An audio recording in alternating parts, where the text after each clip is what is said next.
90% से ज़्यादा लोग ये गलती करते हैं और मोस्ट ऑफ द लोग अपनी इस गलती को रिपीट करते रहते हैं कि उनको वो मार्केट को आउट परफॉर्म नहीं कर पाते, most of the asset class को आउट परफॉर्म नहीं कर पाते हैं।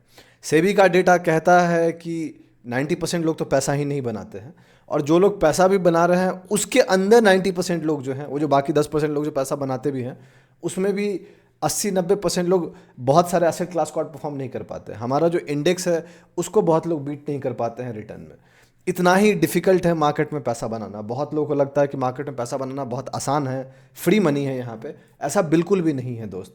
ये एक ऐसा जगह है जहाँ पे पैसा बनाना बहुत डिफ़िकल्टी से बनता है। उसके लिए आपको बहुत मेहनत करनी पड़ती है, बहुत ज़्यादा स्ट्रगल लगता है, तब जाके आपका कुछ हो पाता है, नहीं तो नहीं हो पाता है। इस वीडियो में हम ये डिस्कस करने जा रहे हैं कि लास्ट फाइनेंशियल ईयर में आपने क्या किया है, वो आपको पता होगा, लेकिन जो मेजर एसेट क्लास है उन्होंने क्या किया है, हम उसके बारे में बात करेंगे। उन्होंने लास्ट फाइनेंशियल ईयर में कितना रिटर्न दिया है, और फिर एट द एंड सवाल यही आएगा कि क्या आपने उन एसेट क्लास में कितने एसेट क्लास को बीट किया है। क्या आपने सबको बीट किया? अगर हाँ तो दोस्त आपने बहुत अच्छा किया है। खुद के पीठ पे खुद को थपथपाइए कि हाँ आपने बहुत ज़्यादा ही अच्छा किया है। लेकिन अगर आपने निफ्टी को बीट किया है और बाकी एसेट क्लास के आसपास थोड़ा बराबर रहे हैं, तब भी आप खुद को शाबाशी दे सकते हैं, खुद की वाहवाही कर सकते हैं कि आप एक सही रास्ते पर हैं। बट अगर आप इनमें से किसी भी एसेट क्लास को मेजर बीट नहीं कर पा रहे हैं, तो आपको सोचने की ज़रूरत है कि आप क्या कर रहे हैं। आपको ये सोचने की ज़रूरत है कि क्या आप सही रास्ते पर चल रहे हैं। आपको ये सोचने की ज़रूरत है कि आप जो गलती कर रहे हैं उसको आप ठीक कैसे कीजिएगा। क्योंकि अगर जब तक आप गलती को ठीक नहीं कीजिएगा तब तक मार्केट में कुछ होना नहीं है। कंपैरिजन क्यों ज़रूरी है? कंपैरिजन आपको एक रियलिटी पे लाने के लिए ज़रूरी है कि आप किस फील्ड में दौड़ रहे हैं। आपको ये पता होना चाहिए कि आप जिस रेस में दौड़ रहे हैं वहाँ पे बाकी लोग कैसे दौड़ रहे हैं, इसलिए कंपेयर करना चाहिए। कंपेयर दूसरे से नहीं करना चाहिए, कंपेयर खुद से करना चाहिए। आप अपने परफॉर्मेंस से कंपेयर कीजिए कि पिछले एक साल में आपने जितना रिटर्न बनाया है, क्या उससे ज़्यादा आपने इस साल बनाया है? अगर हाँ तो अच्छी बात है, वो आपका इंप्रूवमेंट है। अगर नहीं तो सोचने की ज़रूरत है आपको, क्योंकि आपने क्या नहीं किया है या क्या आप अच्छा कर सकते थे। हम इस वीडियो में मेजर एसेट क्लास के बारे में बात करेंगे, इंडियन मार्केट के बारे में बात करेंगे। निफ्टी ने कितना रिटर्न दिया, सेंसेक्स ने कितना रिटर्न दिया, गोल्ड ने कितना रिटर्न दिया, सिल्वर ने कितना रिटर्न दिया, बैंक निफ्टी ने कितना रिटर्न दिया, क्रूड ऑयल ने कितना रिटर्न दिया। हम ये भी बात करेंगे यूएसडी आईएनआर जो होता है, मतलब रुपीज़ का जो डिप्रिसिएशन है, उसने क्या किया है पिछले फाइनेंशियल ईयर में। फाइनेंशियल ईयर हम किसको बोलते हैं?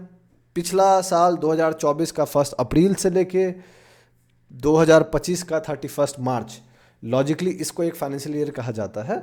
हर साल का फाइनेंशियल ईयर चालू होता है, तो हम FY24 FY25 के बारे में बात करने जा रहे हैं। अब नया फाइनेंशियल ईयर चालू हो गया है। जब ये वीडियो आपको मिलेगा वो एंडिंग है फाइनेंशियल ईयर का, 31 के शाम को आपको मिल जाएगा। तो ये एंडिंग है, नया फाइनेंशियल ईयर कल से चालू हो जाएगा इस वीडियो को मिलने के बाद। मतलब 1 अप्रैल 2025 से 31 मार्च 2026 का FY25 FY26 चालू हो जाएगा। तो वो भी देखना होगा कि हम वहाँ पे क्या कर पाएंगे। तो इस वीडियो में हम वो टारगेट सेट कर सकते हैं कि अगले फाइनेंशियल ईयर में हमें क्या करना है या हम क्या कर सकते हैं। ठीक है, चलिए फिर वीडियो को स्टार्ट करते हैं।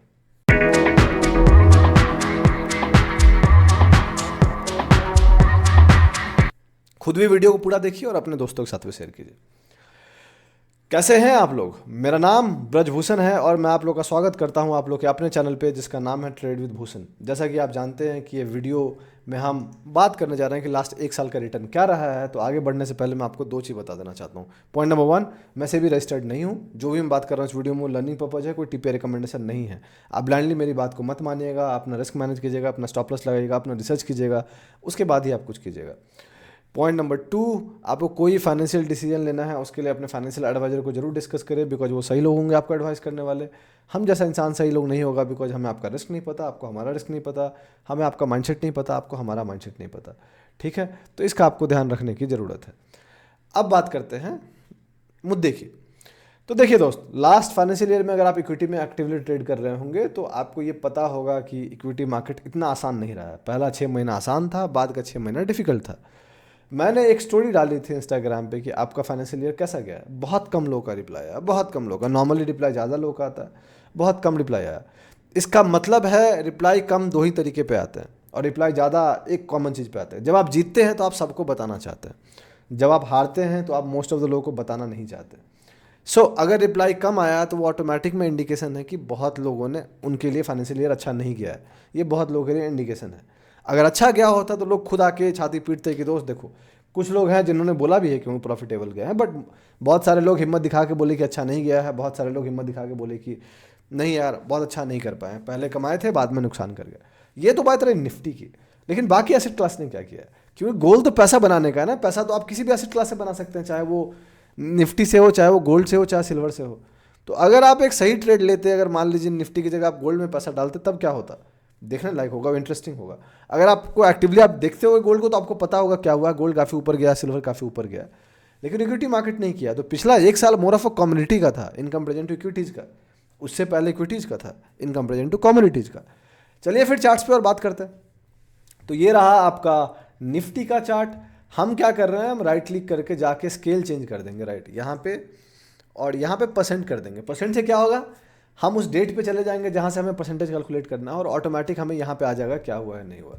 ठीक है, सो हम जानते हैं फाइनेंशियल ईयर कब से चालू होता है, तो हम यहाँ पे चले जाएंगे 2024 और 2024। ये बंद है क्या? थमो, यह सो काम कर रहा है, अब चले देखते हैं। So we will go 31 March 2024 right. अच्छा ये नहीं काम कर रहा, ठीक है, और यहाँ पे हम गो टू चले जाएंगे। सो ये आ गया आपका 1 अप्रैल का कैंडल, 28 मार्च को क्लोज हो गया था। तो हम ये देखना चाहेंगे कि 28 मार्च से अभी तक रिटर्न कितना हुआ था। हम क्या करेंगे, इस कैंडल को हम पूरा कॉर्नर में ले जाएंगे। तो जैसे ही आप कॉर्नर में ले जाएगा तो आपको पता चलेगा कि यहाँ पे आपको रिटर्न दिख रहा होगा, जो आपको ये दिख रहा है राइट। सो लास्ट एक फाइनेंशियल ईयर में जो निफ्टी का रिटर्न रहा है, अगर लॉजिकली 1 अप्रैल यहाँ पे है, तो 1 अप्रैल से अगर देखिएगा तो आपको दिखेगा कि 4.74% का रिटर्न दिया है, ऑलमोस्ट 5% का रिटर्न दिया है। ठीक है, तो आपको ये क्लियरली दिख रहा है कि निफ्टी का जो रिटर्न रहा है वो इतना ही रहा है। आप दूसरे एसेट क्लास में चल लीजिए, हम सारे मेजर एसेट क्लास के बारे में बात करेंगे। तो एक और चीज़ आप कर सकते हो, अगर आप चाहो तो लाइन चार्ट रख लो, तो लाइन चार्ट में आसान हो जाता है। तो आप यहाँ से देख सकते हैं कि हम किस डेट से चालू कर रहे हैं।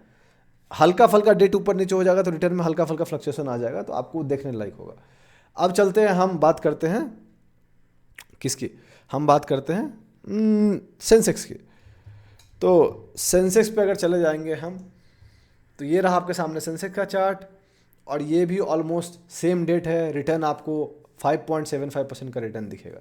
तो आपको क्या दिख रहा है, आपको ये दिख रहा है कि सेंसेक्स भी ऑलमोस्ट वही रिटर्न दिया है जो निफ्टी ने रिटर्न दिया है। ठीक है, नहीं इसको अगर आप हटा लोगे लाइन को, तो ये रिटर्न आपको यहाँ पे दिख जाएगा 4.59% राइट। एक सेकेंड, हाँ ठीक है 4.59%। ठीक है, 1 अप्रैल मार्च, या वी आर वेरी नियर। सो आपको दिख रहा है 4.75% के आसपास का रिटर्न दिया। अब यही सेम चीज़ अगर हम चल लेते हैं देखने के लिए बाकी एसेट क्लास पे, चलते हैं गोल्ड को देखने के लिए। गोल्ड ने क्या किया, ये डेट कब है, ये डेट है 18 अप्रैल 2024। पहले लाइन सारे हटा देता हूँ मैं, बिकॉज लाइंस पे बहुत कन्फ्यूजन रह जाएगा आपको। और ये 29 मार्च यहाँ पे है, हल्का सा चल लिए, ऑलमोस्ट 1 अप्रैल के आसपास है। तो गोल्ड का रिटर्न यहाँ पे आपको दिखा रहा है 21.88%। ध्यान रखिएगा ये डॉलर्स टर्म में है, रुपीज़ के टर्म में बहुत अलग हो जाएगा। रुपीज़ के टर्म में ये 34-35% के आसपास चला जाएगा। अगर मैं आपको गोल्ड यहाँ पे दिखाऊं इंडियन रुपीज़ में, अगर आप देखना चाहोगे MCX पे, तो आपको यहाँ पे प्राइस परसेंटेज अलग दिख जाएगा। ये डेट है 27 मार्च, ये डेट है 5 अप्रैल, ये डेट है 4 अप्रैल, और ऑलमोस्ट ये फर्स्ट। पता नहीं स्केल यहाँ पे गलत क्यों दिखा रहा है, इससे बहुत ज़्यादा रिटर्न होना चाहिए, डेटा कम है, बट रिटर्न ज़्यादा होना चाहिए, क्योंकि गोल्ड का रिटर्न काफ़ी अच्छा रहा है लास्ट फाइनेंशियल ईयर में राइट। रुकिए, या 1 मार्च नहीं 31 मार्च से हमें करना ना, या we are very good. So 34-35% के आसपास रिटर्न दिया। Now you are seeing the better return right. So अब ये सही दिखा रहा है, उस समय गलत दिखा रहा था। सो गोल्ड का रिटर्न ये रहा है 34% का, 35% के आसपास। सिल्वर को अगर आप देख लीजिएगा तो आपको दिखेगा कि अगर हम इंडिया में ही चल लें तो आपको दिखेगा कि ये ऑलमोस्ट 27, ऑलमोस्ट 1 अप्रैल के आसपास है। या सो सिल्वर ने गोल्ड से ज़्यादा किया है 1% रिटर्न। हल्का सा आप पीछे पलट चलिएगा तो आपको दिखेगा 34.81% दिखा रहा है आपको, जो कि 35% के आसपास का सिल्वर का रिटर्न रहा है। क्रूड का अगर देख लीजिएगा तो आपको क्रूड जो दिखेगा वो बहुत, अभी हम इसमें देख लेते हैं क्या बोलते हैं आपको, इसमें मतलब इंडियन रुपीज़ में अगर आप देखिएगा तो आपको दिखेगा क्रूड नेगेटिव रिटर्न दिया है, जो कि आपको क्लियरली दिख रहा है। या so crude is has given almost -13.94% return. ऐसे ही बाकी सारे एसेट क्लास का आप जाकर रिटर्न देख सकते हैं। एक कॉमन चीज़ आपको देखने को क्या मिला, गोल्ड और सिल्वर, निफ्टी और बैंक निफ्टी और सेंसेक्स या फिर बैंक निफ्टी का भी रिटर्न देखिएगा तो साढ़े 9% के ही आसपास होगा। इनको बहुत अच्छे लेवल से आउट परफॉर्म किया है। तो पिछला एक साल में निफ्टी और बैंक निफ्टी ने कुछ भी ज़्यादा नहीं किया है। Same goes for Sensex, because जो निफ्टी करेगा ऑलमोस्ट सेंसेक्स वही करेगा। तो अगर पिछले एक साल में अगर कोई आपको ये अभी कहता है कि एक साल पहले अगर आप निफ्टी में इक्विटी मार्केट में पार्ट नहीं लेके कमोडिटीज में पैसा लगा के छोड़ देते तो दोस्त वो आसान था। एक बार हम देख लेते हैं बिटकॉइन ने पिछले एक साल में कितना रिटर्न दिया है, राइट, वो भी दिख जाएगा आपको। डॉलर टर्म में देख लेते हैं तो ये रहा आपका, देखना पड़ेगा 17 मार्च, 30, 26, 27, 25 मार्च, दिस इज 31 मार्च। या ऑलमोस्ट हम देख रहे हैं ऑलमोस्ट एक दिन के रिटर्न से ज़्यादा फर्क नहीं पड़ेगा। So bitcoin has given 15.76% return in last 1 financial year, right. साल का देखिएगा तो बहुत ज़्यादा रिटर्न मिल जाएगा क्योंकि यहाँ से चालू हो गया है। बट अगर आप रिटर्न देखिएगा तो फाइनेंशियल ईयर में लास्ट 1 अप्रैल 2024 से अभी तक में बस इसने 15.74% का रिटर्न दिया। अपने टॉप पे रिटर्न ज़्यादा था बट पिछले कुछ दिन में ऑलमोस्ट 25-30% करेक्ट हो गया, जो आपको गिरता हुआ दिख रहा होगा यहाँ से। तो ऑलमोस्ट ये 22-24% गिर गया है।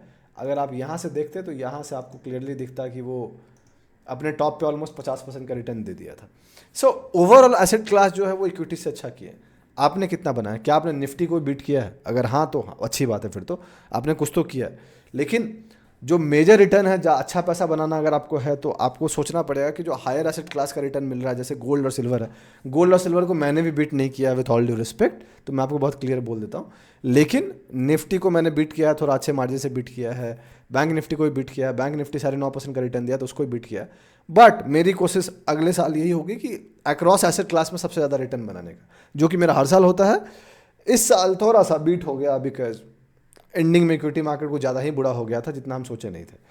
तो यही है टोटल कहानी दोस्त। आपको देखना है कि आप कितने बना रहे हो। अगर आपने निफ्टी को बीट किया तो अच्छी बात है, लेकिन आपकी कोशिश सबसे अच्छा रिटर्न बनाने की होनी चाहिए। आपने कितना बनाया है साल का रिटर्न?